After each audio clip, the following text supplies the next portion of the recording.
Deuxième partie de Monde en 7, nous allons évoquer cette fois-ci l'actualité au Vatican, accusation de pédophiles tous azimuts, la crise, une question qui demeure.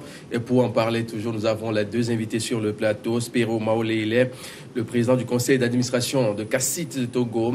Sur le même plateau, Yves-Charles Messan, Yves-Claude, voilà, Messan Missiamé, économiste, consultant en relations publiques et communication, conseil politique et économique du président de la CPP. Bonjour, messieurs. Merci de rester avec nous. On parlait il y a quelques instants de ce thème. Le Vatican a annoncé le mercredi dernier qu'une enquête canonique interne serait ouverte contre le cardinal australien Pell, un des plus proches conseillers du pape François, reconnu coupable de viol sur mineurs par la justice dans son pays. Qu'est-ce qui se passe concrètement, Missia, mais aujourd'hui dans l'Église catholique, on va de crise en crise, attouchement sexuel et autres. Qu'est-ce qui se passe concrètement? Vous êtes catholique d'abord? Vous êtes catholique Je suis catholique. Ah, ok. Je suis catholique. C'est pour mieux comprendre les choses. Bien sûr, je suis catholique. J'ai été baptisé, j'ai eu... Communié, confirmé. Voilà. Et marié au sein de l'Église catholique. Voilà. Donc, pour répondre à votre question, je suis interloqué. Je suis interloqué, je ne pense pas être seul à être interloqué. Les hommes en blanc, comme de temps en temps on les appelle, parmi eux, il y en a aussi qui sont interloqués. Il me souvient, il y a quelques années, je crois que ça se passait à Lourdes ou à Monaco, une grande réunion de l'Église catholique romaine avec tous les cardinaux que vous pouvez imaginer du monde entier, comme l'équivalent de ce qui vient de se passer à Rome, qu'ils se sont interrogés, ils savaient déjà qu'il se passait des choses bizarres en leur sein. Et je me souviens des conclusions de cette réunion qui avait été publiée. D'abord, ils s'interrogent eux-mêmes et ils interrogent la société. Et la question qui était posée était de savoir qu'est-ce qui nous arrive. Nous-mêmes, nous ne comprenons plus rien. Nous sommes une société secrète, mais il est temps d'inviter les ethnologues, les psychiatres, les sociologues de renom pour venir en notre sein, nous étudier et nous dire ce dont nous souffrons. Parce qu'il y a un mal qui est en train de gangréner notre institution. Voilà ce que, en substance, il s'était dit déjà il y a plusieurs années. Et plusieurs années après, maintenant, c'est au forcing, je dirais bien au forcing, la justice civile, entre guillemets, qui s'y mêle et qui commence par montrer qu'effectivement, ils étaient soumis à des problèmes cruciaux en matière sociale, en matière humanitaire, tout ce que vous pouvez imaginer. Donc, que des gens d'église en qui nous avons entière confiance, parce que quand vous allez voir un prêtre ou un pasteur, un vrai pasteur de cet acabit-là, ou un imam, quand vous allez le voir, à la limite, vous pouvez vous déshabiller sans coup férir, parce que vous êtes en face d'un homme de Dieu, à qui vous nourrissez toute la confiance qu'il mérite. Et dire, après que celui-là se livre à des pratiques douteuses, pardonnez-moi d'insister que je suis interloqué, parce que cela me fait perdre un peu les repères. Ça me fait perdre les repères. Je pense à ces enfants, je pense à ces femmes, à ces filles qui ont été victimes de tels actes. Et ce qui est lourd de sens, c'est quand, je crois que c'est dans cette semaine, le pape a pris un acte contre le cardinal américain en disant qu'il le reverse dans la vie civile. C'est l'expression la plus polie, la plus correcte possible pour éviter que ce soit su. Mais à ce niveau-là, cardinal Théodore. Voilà, à ce niveau-là, dire que je vous reverse dans la vie civile, ça veut dire que je vous livre à la justice. Allez répondre de vos actes à la justice. Ça veut dire ce que ça veut dire. Voilà. Ça veut dire que le pape a su ou a les preuves. Qu'il y a un truc du genre. Pardon? Voilà, qu'il y a un truc de ce genre-là. Alors, Spero, pour vous, ce fait, comment vous l'appréciez d'abord? L'Église catholique reconnue, réputée, sérieuse, qui ne souffre entre-temps d'aucune difficulté, si on peut se permettre de dire ainsi. Aujourd'hui, on va de crise en crise, des prêtres qui fait ci, qui fait ça, maintenant c'est les cardinaux. Même à un doigt du souverain pontife, est-ce que ça ne pose pas vraiment ce problème du vœu de chasteté des prêtres dès le début de leur sacerdoce? Je pensais que tu allais me demander d'abord si j'étais catholique. Non, mais je parie que vous l'êtes. Je pouvais être protestant ou être chose, mais je suis catholique. Ouais. Et fier de l'être en plus. Et fier de l'être. Tout ce qui se passe là, ça ne me meut pas outre mesure. C'est vrai que je compatis à la douleur des familles, à la douleur des victimes. C'est vrai que je condamne avec la dernière rigueur ce qui s'est passé. Mais il y a un mais. Ma première intervention va d'abord dans le sens de qu'est-ce qui se passe au Vatican. Non, c'est pas au Vatican. Ce que le cardinal Pell a fait, c'était en 1996. Donc, il n'était pas encore au Vatican. Même le cardinal américain, il n'était pas au Vatican à l'époque. Ça ne veut pas dire qu'il n'y a pas de ces pratiques au Vatican. Ça peut l'être. Avant que vous ne soyez cardinal, il y a toute une étude qui est faite, bien sûr. Par des hommes. Par des hommes. On fouille votre passé. Par des hommes. Même pour être simplement Seigneur. Oui, mais regardez, c'est qu'au moment où on vous prend comme cardinal, peut-être que les gens ont fait les enquêtes, mais il n'y a pas eu de révélation. C'est tout comme dans l'armée, on n'est pas général. Forcément. On ne s'élève pas pour être général. Oui, mais il y a toujours la loi du silence, l'ormeta qui existe. Et donc, peut-être qu'on ne sait pas. Peut-être qu'on sait, mais bon, il n'y a pas eu de preuves avérées.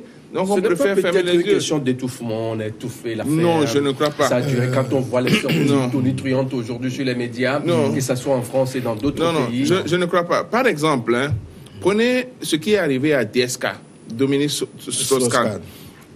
Tout le monde savait que Dominique aimait les femmes, mais ça ne faisait pas grand bruit.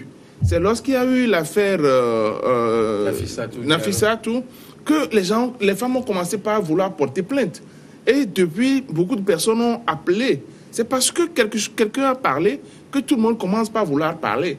Ça ne veut pas forcément dire qu'il y avait les preuves en ce moment-là. Les gens peut-être se sont tus. Il faut quand même concéder qu'un garçon de 8 ans ou 10 ans qui a été touché sexuellement, il ne peut pas parler, il aura honte. Donc, il va cacher, la famille va cacher ça. D'abord, il ne va même pas le dire à sa famille. Et même si la famille sait, c'est franchement difficile d'en parler ouvertement parce que ça a une incidence complète sur la vie de l'enfant. D'abord, lui-même, psychologiquement, il est traumatisé. Mais maintenant, si en plus on doit l'exposer au regard de tout le monde, ça crée un problème. Donc, les affaires ont été parfois étouffées par les familles elles-mêmes d'abord. Donc, ce n'est pas forcément le Vatican qui fait étouffer les affaires. Et aujourd'hui, je peux assurer qu'avec François, qui est prêt à faire les enquêtes et à remettre les gens entre les mains de la justice civile, je crois que les donnes ont changé, effectivement.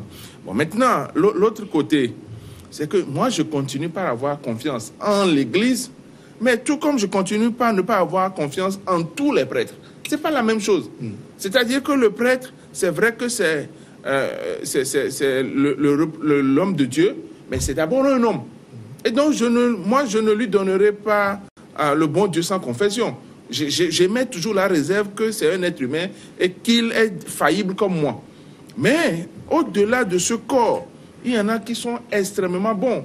Pourquoi on arrive à distinguer et à féliciter, par exemple, le pape Jean-Paul II comme un des papes, un des meilleurs papes? C'est parce qu'il a un charisme particulier qu'il a développé. Et s'il a un charisme qu'il a développé, c'est qu'il y en a qui n'en ont pas. Donc, du coup, je me dis qu'il y a des prêtres qui sont, entre guillemets, encore très propres, très saints. Il y aura forcément des prêtres qui seront moins.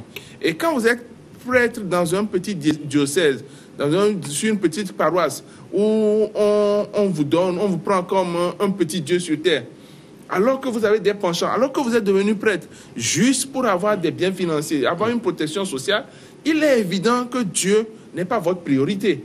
Et en ce cas-là, vous risquez de faire beaucoup de fautes. Mais ça ne veut pas dire forcément que l'Église est en faute. Et mieux encore, moi je tire plutôt une autre leçon de ce qui se passe actuellement. C'est qu'il faut faire attention à tout ce que nous pouvons faire aujourd'hui, parce que demain, on ne sait pas où on sera. Et ça peut toujours nous revenir. Vous voyez, quelqu'un qui est en 1996, il n'est pas encore établi qu'il a eu une relation sexuelle. On a dit simplement qu'il a obligé un des enfants à avoir une fellation, il a touché à un enfant, mais en 1996, et ça le rattrape en 2019. Vous imaginez donc que si je fais quelque chose aujourd'hui, si je sais que je peux être rattrapé plusieurs années plus tard, ça influe positivement sur le comportement des gens qui vont maintenant agir un peu plus de façon correcte en envisageant une vie professionnelle plus tard. Et donc, moi, c'est ce que je tire. Et deuxième chose que je tire, c'est que plus vous montez, plus on cherche des choses en dessous de vous. Puisque quand vous montez, vous libérez de la place en dessous de vous. Et l'Église catholique, grâce au pape François aujourd'hui, montre des signes qu'il veut assainir la maison. Et donc, du coup, c'est vrai que les gens vont chercher à voir un peu plus et à parler. Il faut balayer un peu la maison. Voilà. Et donc, c'est tout à fait normal. Personne ne pourra dire que l'Église catholique n'a pas de failles. Ça, c'est impensable. C'est quand même une communauté d'êtres humains. Et donc, c'est tout à fait normal que les êtres humains, avec leur imperfection, puissent connaître des bévues. Mais je continue par me montrer très solidaire de l'Église catholique et je le ferai jusqu'à la fin de ma vie. Puisque vous êtes un croyant catholique, fervent, bien sûr. Alors, je voudrais vous demander si le moment n'est-il pas venu pour laisser les prêtres se marier, pour éviter ces ratés, ça et là? Je pense qu'il faut poser le problème. Quand on voit des jeunes qui, aujourd'hui, déjà à 15-16 ans, ils ont le bac et on va au séminaire, à 24, 25, 26 ans en plus, on est prêtre. Et il faut être, en fait, sexuellement actif avant d'être prêtre. Vous pensez que si jamais le bon Dieu lui donne la vie, la personne a 100 ans, c'est facile pour lui de se contrôler jusqu'à ce temps-là? Le problème est le suivant. Je citerai deux cas, un cas qui peut se comparer à cette situation-là. Je pense aux médecins. Vous avez le serment d'Hippocrate. On est d'accord, tout le monde sait. Le secret strict vis-à-vis du patient qu'on a. Mais aujourd'hui, avec l'évolution de la communication et tout ce que l'on peut savoir, on finit par découvrir certaines choses et la source, c'est le médecin qui le dit. Il y a un homme célèbre qui est décédé, je crois, en 96 ou 95, M. François Mitterrand. Le président François Mitterrand, qui avait un médecin, qui a prouvé, il a même écrit un ouvrage là-dessus pour expliquer la maladie de François Mitterrand depuis sa genèse. S'il avait respecté ce serment d'Hippocrate, il n'allait pas faire. Il a fallu qu'on lui intente un procès en justice pour que le livre soit retiré de la vente. Mais pendant ce temps-là, il est déjà passé sur Internet. Et qui pouvait, avant l'interdiction, s'en procurer. Voyez-vous, je ramène cela dans notre famille chrétienne, catholique. Les prêtres, avant de rentrer dans l'église romaine, savent qu'il y a cette condition-là. C'est vrai, semble-t-il, qu'on leur impose la virilité. C'est vrai, c'est pas qu'il semble, c'est vrai, il faut être normalement... Non, je préfère, je n'ai pas lu les textes, je n'ai pas vu. C'est ce que tout le monde dit. Par exemple, pour le cas du Togo, c'est ce que tout le monde dit. Et on vous étudie. Voilà. Si vous êtes poli, travailleur, bosseur, tout ça là, oui. Avant que vous passiez à l'aide. Donc, tout ça, on leur impose la virilité. La virilité sert à quoi? Posons-nous la question. Elle sert à quoi, la virilité chez un homme? D'accord? Si vous n'êtes pas viril, on ne vous accepte pas dans la congrégation. D'accord? Donc, là-dessus, il y a déjà un problème, un questionnement à se faire. Deuxième élément, je pense comme eux-mêmes l'ont pensé, que cela pose un problème sur l'homme. Je dis bien l'homme, c'est-à-dire le prêtre, le cardinal, tout ce que vous voulez, même le pape, cela pose un problème. Parce que si vous voyez les scientifiques, ils vous diront que tout individu, tout animal sécrète de l'hormone sexuelle en permanence. Et que cela est un besoin vital à satisfaire. Voilà des gens, depuis des siècles, à qui on a interdit de satisfaire ce besoin-là et qui prennent l'engagement. D'où ma question, le moment n'est-il pas venu donc, pour les libérer? J'y viens. J'ai introduit cela, cette phrase-là, pour arriver à votre question. Ça veut dire quoi? Ça veut dire que, parce qu'ils ne se libèrent quelque part pas, que l'équilibre dont leur organisme a besoin est rompu. Et donc, ils seraient un peu gênés sur ce plan-là. Et ça peut prendre la forme que nous connaissons, toutes les formes que nous connaissons. Je voudrais vous dire qu'au Brésil, par exemple, il est accepté que le prêtre ait une vie de famille. Au Brésil. Et ça n'a jamais rien gêné par rapport à la foi, à la pratique de la foi. On peut imaginer cela. Mais avant de l'imaginer, il faut voir au sein de l'Église elle-même ce qui s'y passe. D'abord, c'est bien de prendre une disposition pour les autres, mais concrètement, qu'est-ce qui se passe? Pourquoi est-ce que ces dispositions, est-ce que c'est vrai, est-ce que c'est ceci? Il faut se questionner là-dessus et apporter des solutions. L'une de ce dont vous parlez est l'une des solutions qu'on peut envisager. C'est-à-dire le prêtre avec une vie de famille établie, au vu et au su de tout le monde. Bon, ça peut se faire. Alors, on sait que la semaine passée, le mercredi dernier jusqu'au dimanche dernier, le pape était avec les 156 ou 58 présidents du conseil épiscopal à travers le monde pour redéfinir en quelque sorte les règles de l'Église à respecter.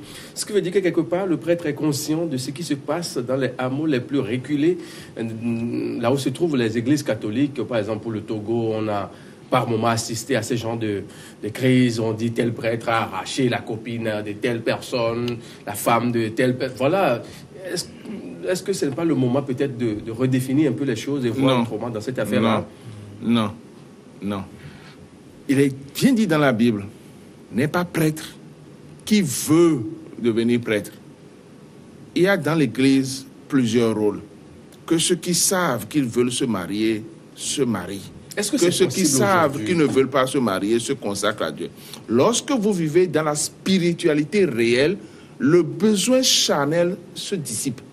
C'est parce que tout simplement, nous avons trop de prêtres qui vont non pas par vocation, non pas par appel, et qui ne vivent pas la spiritualité, qui sont obligés de défaillir. Toutes les fois où Dieu est quelque part, est dans quelqu'un, forcément quelque part le diable est là pour tenter. Il appartient au prêtre de demeurer dans sa spiritualité pour être protégé. Si on autorise aujourd'hui les prêtres à avoir une vie de famille, on aura les mêmes problèmes que les pasteurs ont actuellement et on aura d'autres problèmes qui vont encore se créer. Vous savez... Les prêtres, il faut libérer les sœurs d'église aussi. Évidemment, non. Moi, ce que je veux dire, c'est qu'il y a, par exemple, au niveau des pasteurs, oui, au niveau des églises protestantes, il y a plusieurs variétés d'églises protestantes. Oui. Il y a des problèmes où le pasteur veut divorcer pour prendre une autre femme, où on dit le pasteur a pris la femme d'une autre personne, parce qu'on a libéré les pasteurs pour avoir une vie de famille. Et ils ont les mêmes fautes que nous, qui ne sommes pas des hommes d'église. Et donc, il y a un problème. Quelle serait alors la différence entre un homme d'église et celui qui n'est pas un homme d'église? Je crois que l'église catholique doit être ferme là-dessus. Les prêtres n'ont pas le droit de se marier. Maintenant, il faut plutôt revoir comment on fait pour avoir des prêtres. C'est vrai qu'à la longue, le risque serait qu'on aura moins de prêtres. Parce qu'il y a peu de personnes qui seront appelées. Mais Dieu saura susciter des ouvriers pour sa moisson. Ce n'est pas la peine de banaliser. Un prêtre n'est pas, en principe, ne devrait pas être n'importe qui. Sa spiritualité doit être pour nous un modèle de vie. Donc, il doit être quelqu'un de différent. Quelqu'un, quand nous approchons, nous devons sentir Dieu dans cette personne-là. Ouais. Et ce n'est pas n'importe qui. Donc, si un prêtre, si quelqu'un sait qu'il ne peut pas s'abstenir en s'élevant spirituellement pour abandonner les besoins charnels, alors qu'il ne soit pas prêtre. Qu'il soit demain laïque comme nous. Alors, on peut être un laïque consacré. On peut être un laïque et adorer Dieu. Quel est le problème? Quelles leçons tirer finalement pour clôturer ce sujet-là? Moi, je pense que pour tirer, c'est que c'est normal. Il est arrivé un temps où l'Église doit avoir des contre-coups, doit avoir des soubresauts de son fonctionnement. Il faut tirer les bonnes leçons, poser les bonnes règles, mais en restant toujours fidèle aux premières recommandations des apôtres qui l'ont eu de Jésus lui-même. Yves-Claude Messan-Missia, mais quelles sont tirées? Vous savez, dans la vie en général, et en particulier au sein de la spiritualité, il y a une valeur cardinale que personne ne rejette. C'est le pardon.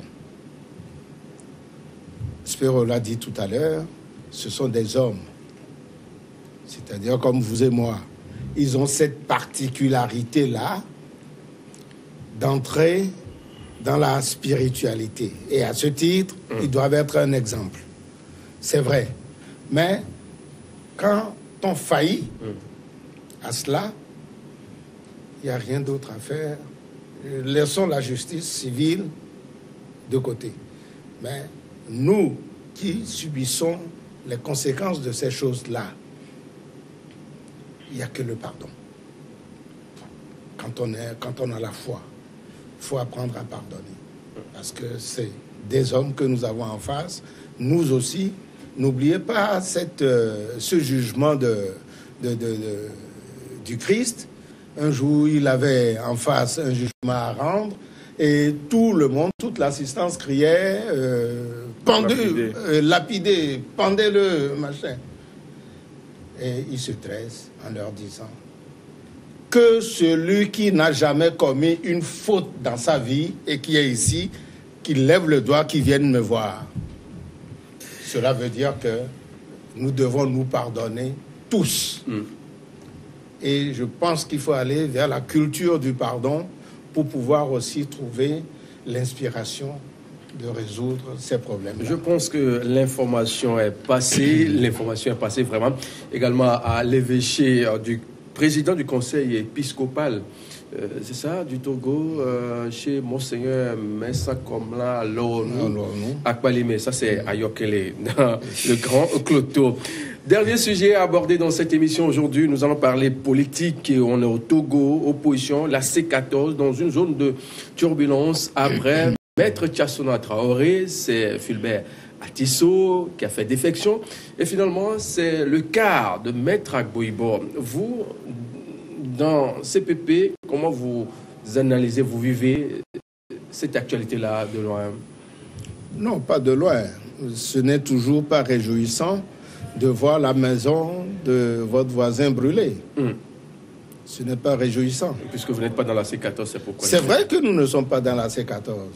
Mais quelque part, c'est gênant que l'on se hisse à un niveau, que l'on fasse croire à la population, au peuple, qu'on est, même à l'étranger. C'est des gens qui se sont dit, nous sommes les seuls opposants. En dehors de nous, il n'y a pas d'opposition. Quand on s'était approché à l'époque, c'est des gens qui nous ont dit « Vous, on ne vous retient pas parmi nous parce que vous ne marchez pas avec nous. » Vous avez fait la démarche pour faire partie de la C14? On n'a pas fait la démarche, mais il y a eu des discussions préalables. Il y a eu des discussions préalables. On nous dit « Vous ne marchez pas avec nous, vous ne pouvez pas être des nôtres. » D'accord? Et ça, on l'a répété à d'autres aussi. Nous nous sommes dit, si cela peut permettre d'apporter des solutions aux problèmes auxquels notre pays, le Togo, est confronté, laissons-les aller de l'avant. Et voilà qu'ils ont conduit. De la manière que tout le monde sait. Sur laquelle je ne reviendrai pas. Ils ont conduit les débats pour finalement se retirer sans coup férir. Mais c'est des orphelins, des milliers de Togolais qui ont été faits comme ça. C'est des orphelins. Parce que beaucoup de ces Togolais y croyaient. Beaucoup de ces Togolais. Peut-être même que la solution au problème aurait été approchée, ne serait-ce que par leur participation au vote. Ils étaient un nombre... comment est-ce que je pourrais dire ça? Ils étaient en nombre minoritaire, mais une minorité suffisante, au point de bloquer parfois les débats à l'Assemblée. Oui.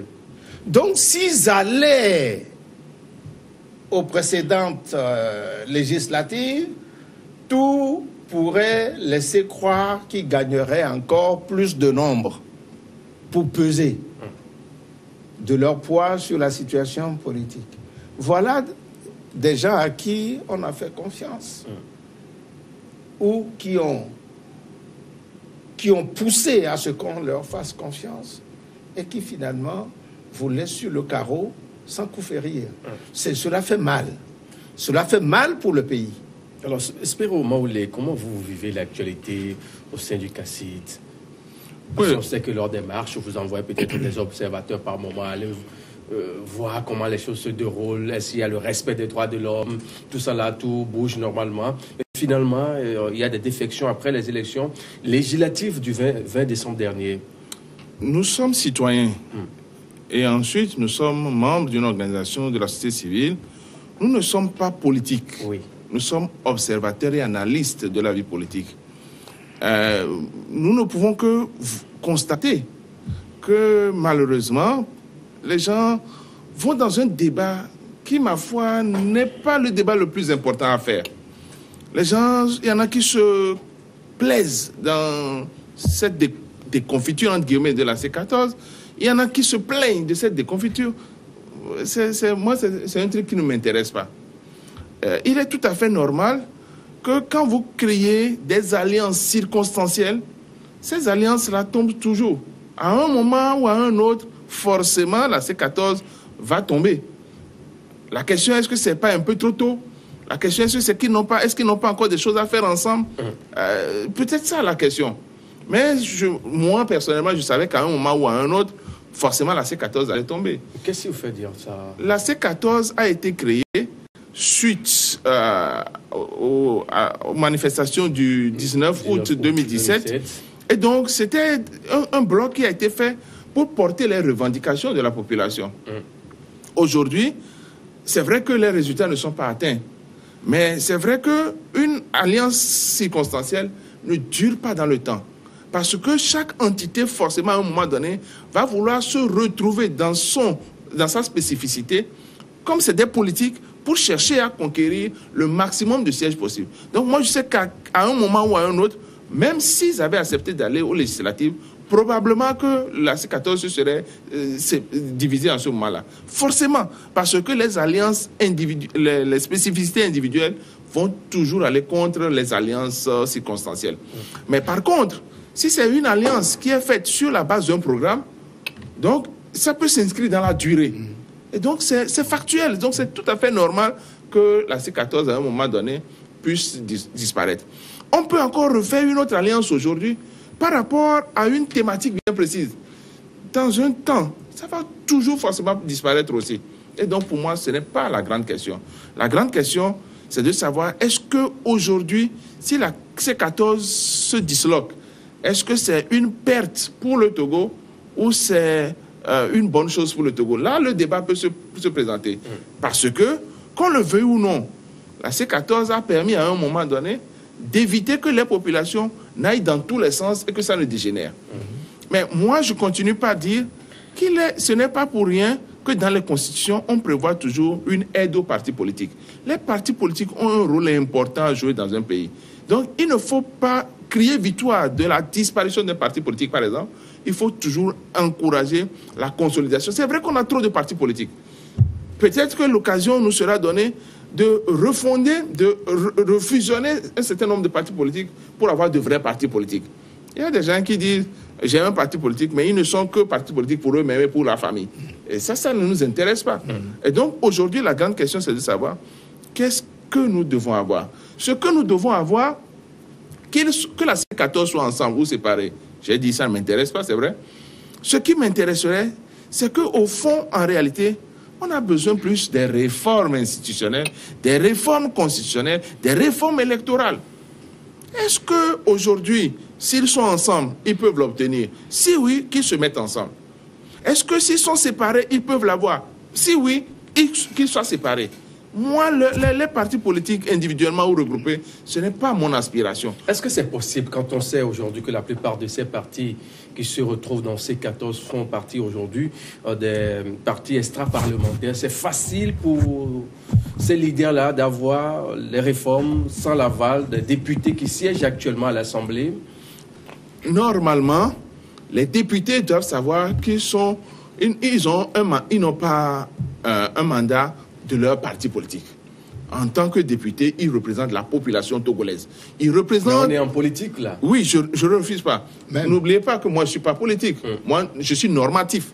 En tant que député, ce qu'ils doivent rechercher d'abord, ce n'est pas les intérêts de leur parti politique, c'est les intérêts du Togo. Donc, du coup, si un parti extra-parlementaire réclame quelque chose qui est dans l'intérêt national, ils doivent s'approprier cette demande-là et œuvrer pour l'obtenir. Et ça, c'est vraiment fondamental. Un député qui ne comprend pas ça et qui ne se mue que derrière son parti politique, même si ce que le parti fait est contraire aux aspirations du peuple et qui ne suit, ce n'est pas un député. C'est un mouton à la suite de son parti politique. Et je suis désolé de le dire ainsi. Et donc, du coup, quel que soit là où on est, que ce soit en bloc ou divisé, est-ce qu'on peut rechercher les réformes? Est-ce qu'on peut les faire? C'est ça qui est le plus important. Maintenant, il y a toujours ce on dit l'union fait la force. C'est vrai que s'ils sont ensemble, ça leur donnerait un peu plus de force. Mais s'ils pensent qu'ils vont être séparés pour le faire, ils n'ont qu'à être séparés pour le faire. Je ne veux pas me positionner par rapport à leur séparation ou non, mais je trouve que nos politiques feraient mieux de veiller à l'intérêt de nos populations s'ils veulent sauver le Togo. Oui. Je suis tout à fait de concert avec Maoulé. Mais ce qu'il y a lieu de voir aussi, les réformes. Vous savez, en politique, le maximalisme ne fait pas du tout bon marché. Moi, voilà la position que j'ai. C'est ça qu'il faut adopter. Je peux vous dire que dans 99,99 des cas, si vous avez cette position, cette façon de faire, vous allez dans le mur. Vous allez droit dans le mur. Parce qu'en face, et c'est ce qui s'est passé récemment, en face, l'autre aussi va dire, voilà ce que je pense, c'est ça qu'il faut faire. Si on ne le fait pas, alors là, rien ne peut passer. On se bloque. Est-ce qu'il y avait vraiment ça? Il y avait ça, souvenez-vous du blocage qu'il y avait pendant les négociations avec les deux facilitateurs. Il y avait ça. Ensuite, il parlait de réformes constitutionnelles et institutionnelles et réformes du code électoral. Oui, il y a eu des tentatives.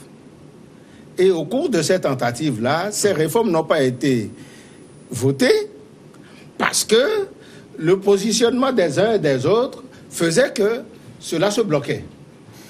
Il y a eu des tests qui ont fait des allées et venues au Parlement. On est d'accord? À l'Assemblée, du moins. Ça n'a jamais été voté. Parfois même, je me demande s'ils ont pris le temps d'étudier ces tests-là. Parce qu'on a une position. Parfois, c'est une petite phrase qui gêne. Si vous ne mettez pas cette phrase-là, moi, Il y avait un bout de phrase en aucun cas. Voilà. Et je peux vous dire, pour avoir échangé avec beaucoup de gens, de spécialistes, et puis même parfois certains membres du gouvernement, cette phrase ne les gênait pas. Qu'est-ce qui les gênait? Ce qui gênait réellement, c'est cette notion d'immédiateté dans... et de non-rétroactivité. Attendez, pardon? Immédiateté et non-rétroactivité de la loi. C'est la non. Ce qui gênait, c'est la notion de rétroactivité de la loi. Une loi constitutionnelle. Honnêtement, je ne suis pas juriste, mais j'ai touché un peu au droit et je n'ai pas d'exemple dans le monde entier d'un pays qui prenne une loi constitutionnelle et qui se disent elle aura un effet rétroactif. Cela veut dire quoi? Cela veut dire que les accords sur la base de la Constitution, pour peu qu'elle ait existé, les accords que Sylvanus Olympio avait signés, puisqu'il y a la notion de rétroactivité, on va les annuler. Qu'est-ce que vous allez faire de ces accords-là? Pareil pour Grunitzky, pareil pour le général Eyadema. Quand on prend certaines positions... Il est bien vrai que vous n'étiez pas dans la C14, mais pourquoi ne pas peut-être apporter votre expertise sur ce point-là? On en a parlé. Quelqu'un d'entre eux, on en a parlé à plusieurs reprises. Au vu de la situation, voilà ce qu'il faut faire pour décanter la situation vraiment pour une fois. Rassurez-vous que nous n'avons pas été économes en la matière. Nos langues étaient déliées. On est passé sur vos chaînes plusieurs fois pour décrier le comportement, le positionnement des uns et des autres. Ce qu'on a reproché au gouvernement, nous l'avons fait en temps et en heure. Ce qu'on a reproché à la C14, nous en avons parlé. Mais nous ne sommes pas aux affaires. Et nous ne sommes pas partie prenante avec eux dans leurs négociations, puisqu'ils ont décidé d'être les seuls. À partir de ce moment-là, nous n'avons pas pouvoir de changer quoi que ce soit en leur sein. Donc, nous avons buté, il faut savoir tirer leçon des expériences. Nous avons buté une nouvelle fois sur cette histoire de réforme constitutionnelle que je rappelle, de réforme administrative et électorale, que je rappelle, traîne depuis 2006, après les accords de l'APG. Ouais. Alors, Spero, pour vous, quand on essaie un peu d'analyser la situation à l'heure actuelle, est-ce que ces partis extra-parlementaires qui font partie de la C14 ont encore une marge de manœuvre en matière de droit? Oui, en matière de droit, oui. Forcément, parce que étant des partis politiques légalement existants, donc c'est tout à fait normal qu'ils ont toujours une marge de manœuvre. Oui. Je voudrais, avant de continuer par la question, rétablir quand même ce que je pense être une vérité. C'est vrai, la rétroactivité de la Constitution n'est pas possible. Ça, c'est clair. Mais le principe de l'immédiateté posait un problème. C'est-à-dire que dire, OK, à partir du moment où le test est voté, ça voudrait dire qu'on l'applique en même temps. Et donc, du coup, celui qui avait fait 2 mandats avant ne pourrait plus faire. Ce n'est pas exactement la rétroactivité, c'est l'immédiateté de la loi. Mais ça c'est un autre débat avec des complications qui existent. Et il ne s'agit pas de voir qu'on va rétroagir sur tous les éléments de la Constitution. C'est juste que ça prend effet en même temps. C'est juste quelque chose que je voulais rétablir. Bon, maintenant, ensuite, la deuxième chose que je veux dire, c'est qu'aujourd'hui, quand on parle de marge de manœuvre, c'est qu'en réalité, si nous avons des problèmes jusqu'à aujourd'hui, je continue par le dire, c'est parce que les politiques ont créé et continue de vivre une crise de confiance qui fait que les gens ne peuvent pas s'entendre. Vous voyez, quand à un moment donné, le test sur les réformes allait passer à l'Assemblée, le parti au pouvoir voulait qu'on insère une phrase pour dire que ça ne s'applique pas au mandat en cours, que ça soit inscrit quelque part. Pourquoi? Tout simplement parce qu'on dit oui, mais si on vote le texte en l'état, demain vous allez mettre les enfants dans la rue pour dire que ça doit avoir effet sur le mandat en cours. Or, un texte constitutionnel ne peut pas mettre ça. De la même façon, les gens de la C14 voulaient qu'on dise forcément en aucun cas. Parce qu'ils disent, mais si on ne met pas ça, vous allez dire après que nous ne partons pas. Vous voyez, donc il y a eu une crise de confiance entre les acteurs politiques. Et tant que cette crise n'est pas levée, on aura toujours des blocages un peu partout. Même quand les recommandations de la CEDEAO sont arrivées, moi j'ai dit quelque part que ce n'est pas les recommandations qui importent. Ce que la CEDEAO va dire, nous aussi au Togo, on a déjà pensé à ça. Le problème, c'est comment vous allez mettre en œuvre. Est-ce que ce serait de bonne foi avec une confiance réciproque? Résultat, il n'y a pas eu de confiance réciproque. Résultat, on n'a rien fait. Et résultat, on continuera à ne rien faire. Et maintenant, quelle est la marge de manœuvre? La marge de manœuvre, c'est de faire en sorte que nous ne nous enlisons pas beaucoup plus que ça. Parce qu'aujourd'hui, il y a certains qui pensent que la crise est résolue. Et ils le clament très haut, que la crise est résolue. Mais une élection ne peut pas régler la crise togolaise. Mais moi tous les matins, ou tous les soirs, à tout moment, j'ai peur pour ce pays-là. J'ai peur. Ah bon? Je connais des gens qui ont dit qu'il n'y aura plus de 19 août. Le mouvement populaire ne se proclame pas d'avance. Il suffit... Regardez, même dans les démocraties occidentales, il n'a fallu que de peu pour faire démarcher les gilets jaunes. C'est juste des tests législatifs. Ça continue, hein? Ça continue jusqu'à aujourd'hui. Qui aurait cru? Et donc, on ne peut pas proclamer que quelque chose n'arriverait pas. Ce qu'il faut faire, moi, je ne continue pas à le dire. La bonne démarche que nous devons avoir au Togo, c'est que le chef de l'État, qui est toujours en exercice, M. Faure Gnassingbé, doit prendre les choses en main. Inviter les acteurs à un dialogue réellement inclusif avec sa personne en tant que garant de la Constitution togolaise et garant de la continuité. Il n'envoie pas les émissaires, lui-même en tant que président. Et les leaders des partis politiques lui doivent ce respect de pouvoir considérer son titre et de l'écouter et de dialoguer. Mais ça va être facile. Quand on voit non les seulement gens dans les couloirs de l'hôtel de février qui s'insultent, non seulement c'est facile, non seulement c'est facile, mais en plus c'est possible. Si un leader politique ne peut pas respecter le président de l'État en exercice, c'est qu'il n'est pas un leader politique, c'est plutôt un bandit. Et ça, il faut le dire clairement. Maintenant, le chef de l'État ne peut pas user abusivement de son autorité non plus pour brimer ou pour dénigrer les gens. Il va s'instaurer, je le disais bien, en garant de la Constitution et de la continuité de l'État pour appeler les gens à une table, négocier. Programmer plutôt les états généraux de tous les secteurs du pays. Notre objectif, ce n'est pas être président ou pas. Notre objectif aujourd'hui, c'est le développement. Faire les états généraux de tous les secteurs et asseoir une politique sur 10 ans, 15 ans, 30 ans, 40 ans pour le pays. Et les élections viendront après. Oui. Merci. Ce que je voulais revenir un peu sur la notion de l'immédiateté. C'est une petite notion qui vient biaiser, mais en fait, le résultat est le même.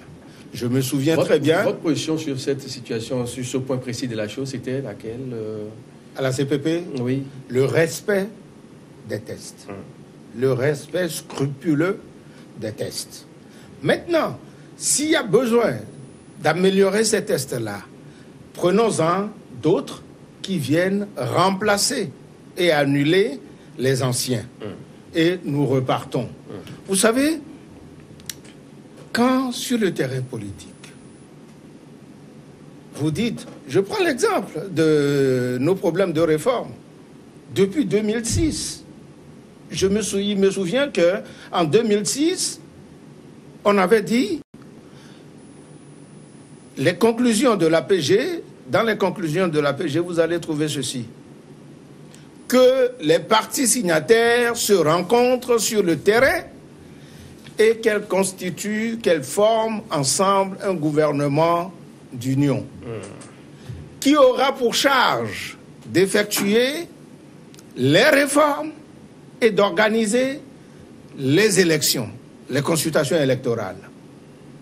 Dès qu'on est sorti de la salle, vous avez eu des gens qui ont dit « Nous, on ne participera jamais à un gouvernement soi-disant d'union nationale. » On est pratiquement vers la fin de l'émission. Je voudrais qu'on dise une chose sur les élections locales, puisque certains partis politiques ont été consultés cette semaine-là qui est en train de finir. Ouais. Ce qui veut dire que tout est fait pour que les élections locales aient lieu. Vous allez... Dire que tout est fait, dire CPP, que... Vous allez si les élections sont décidées par les autorités compétentes, nous irons aux élections. Le parti de Maître Agboibo dit les réformes d'abord.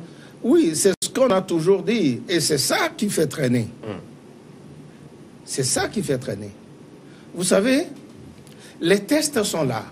Dans les autres pays, comment ils font? Ils y vont avec ces tests-là, avec l'existant. Il est vrai que tout n'est pas parfait. N'oubliez pas que je vous ai dit tout à l'heure que l'œuvre humaine est imparfaite. Donc, on aura nécessairement à améliorer ces tests-là, à améliorer l'existant. Mais ça ne correspondra presque jamais à la volonté des uns ou des autres. Merci beaucoup. Spiro, on place un mot et puis on se sépare. C'est déjà la fin. Il ne faut pas se précipiter pour faire des élections locales. Il faut des juridictions administratives pour trancher les contentieux électoraux liés au local. Il faut forcément une CENI qui s'adapte à l'évolution des choses. C'est pour ça que nous, on a appelé à une CENI technique et non à une CENI politique.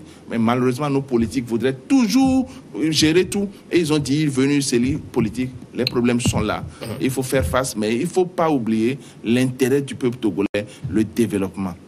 Merci beaucoup à vous, Spiro Maolé. Je rappelle bien sûr que vous êtes le président du conseil d'administration de CACIT Togo, également sur le même plateau. Depuis quelques instants, Yves-Claude Messan-Missiamé. Il est bien sûr économiste, consultant en relations publiques et communication, conseiller politique et économique du président de la CPP, Convergence Patriotique Panafricaine. Messieurs, c'est ainsi que prenne fin cette émission. Nous vous donnons rendez-vous très prochainement, toujours avec le même plaisir. Au revoir. Et voilà.